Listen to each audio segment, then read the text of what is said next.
Praise the Lord मंडळी. आजच्या super सकाळच्या वेळेला परमेश्वर आपल्या संगती काय बोलत आहे आपण ऐकूया. मिखायाचा 4 अध्याय आणि 4 वचन म्हणतं, ते सगळे आपापल्या द्राक्षाखाली वांजिराच्या झाडाखाली बसतील, कोणी त्यास घाबरणार नाही, कारण सेनाधीश परमेश्वराच्या तोंडची ही वाणी आहे. हालेलुया. तर आपल्या लोकांच्यासाठी आज ही परमेश्वराने सकाळच्या वेळेला दिलेली गुड न्यूज आहे. तो म्हणतो का त्याचे लोक जे कोणी आहेत, ते त्याच्या भयामध्ये राहतात आणि त्याच्या इच्छेच्यानुसार जीवन जगतात आणि जे त्याच्यावर खूप प्रीती करतात आणि पापापासून दूर राहतात. ज्या प्रमाणे आपण पाहतो इयोबाच्या जीवनामध्ये देव त्याच्यासाठी साक्ष देतो का तो पापापासून दूर राहतो, परमेश्वराच्या भयामध्ये राहतो. अशा लोकांच्यासाठी जे परमेश्वराचं भय बाळगतात त्यांच्यासाठी वचन म्हणतं त्याला काही घाबरण्याची गरज नाही, कारण लिहिले ते सगळे जे परमेश्वराचं भय बाळगतात आणि ज्याच्यावर परमेश्वर ज्याला निवडून काढलेलं आहे, तर सर्वांच्यासाठी परमेश्वराची ही वाणी आहे आज का ते सगळे आपापल्या द्राक्षाखाली अंजिराच्या झाडाखाली बसतील, कोणी त्यास घाबरणार नाही. तुमचा शत्रू तुम्हाला घाबरण्याच्यासाठी सक्षम नाही आहे, कारण तुमचा परमेश्वर सर्व पर्याय आणि सर्व सामर्थ्य परमेश्वर आहे. तर आपल्या परमेश्वरावर भाव ठेवा, आपल्या परमेश्वरावर विश्वास टाका पूर्ण, कारण तो तुमचा आणि माझं युद्ध लढणारा परमेश्वर आहे. आजच्या दिवसाची सुरुवात करत असताना आपण त्या परमेश्वराकडे आपला भरोसा ठेवूया, आपली नेत्र लावूया आणि तो जे वचन म्हणतो ते वचन सत्य आहे आणि ते वचन तुमच्यासाठी आणि माझ्यासाठी धीर देणार आणि तुम्हाला आणि मला बळ देणार आहे.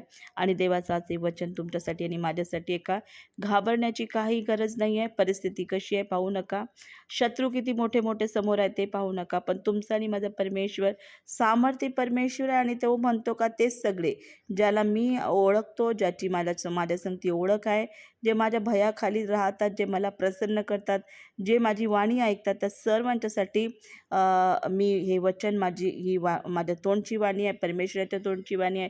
परमेश्वर स्वतः तुमच्या संगती आणि माझ्या संगती बोलत आहे आणि ते हे बोलत आहे का ते सगळे आपल्या द्राक्षीखाली आणि अंजिराच्या झाडाखाली बसतील आणि कोणी त्यास घाबरणार नाही, कारण सेनाधीश परमेश्वराची वाणी आहे.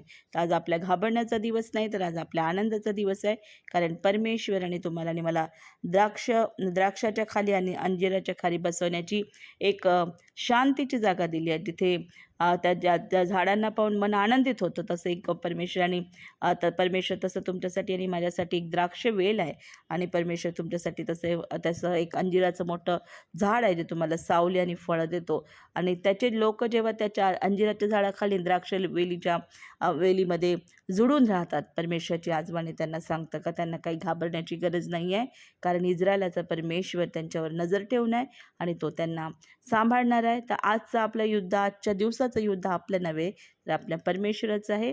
म्हणून आपल्या परमेश्वराच्या हातावर आपल्या परमेश्वरावर भाव ठेवा आणि सगळ्या गोष्टीपासून ज्या भीती देणाऱ्या तुम्हाला आजच्या दिवसामध्ये गोष्टी असतील, त्या गोष्टीपासून तुम्ही निश्चिंत राहा, कारण युद्ध तुमचं आणि माझं नाही आहे. तुमच्यासाठी आणि माझ्यासाठी द्राक्षवेलाची आणि अंजिराच्या झाडाची परमेश्वराने काय केलेली आहे, तडजोड केलेली आहे. त्यांनी तुमच्यासाठी आणि माझ्यासाठी तो पुरवठा केलेला आहे. तर त्या झाडांकडे बघा, जे द्राक्षवेल आपल्याला आनंदित करतो आणि अंजिराचं झाड आपल्याला काय देतं, मोठी आशा आणि बळ देतं, कारण ते उंच आहे आणि ते फलवंत आहे. तर देवाची प्रीती आपल्यावर आहे, त्यामुळे देवाची आज्ञा आणि त्याच्या भयामध्ये जर आपण राहिलो, तर आपल्याला या शत्रूशी, जो सैतानाचा शत्रू आहे, जो दुरात्म्यांच्याद्वारे आणि अधिपतींच्याद्वारे तुमच्यावर आणि माझ्यावर अटॅक करतो, पण देवाचाच वचन आज म्हणतं का परमेश्वराच्या लोकांना घाबरण्याची गरज नाही, कारण परमेश्वराने तुमच्यासाठी आणि माझ्यासाठी शत्रू नाही, तर परमेश्वराने तुमच्यासाठी माझ्यासाठी अंजिराचं झाड आणि द्राक्षाचा वेल दिलेला आहे. त्याच्यामध्ये आपण त्याच्याकडे पहा, कारण खरा द्राक्षवेल तर आपला येशू आहे आणि जो त्याच्याकडे पाहतो आणि त्याच्यामध्ये जुळून राहतो, त्याला कुठेही घाबरण्याची गरज नाही. हालेलुया. तर आजचा दिवस आपला विजयी दिवस आहे. Praise the Lord.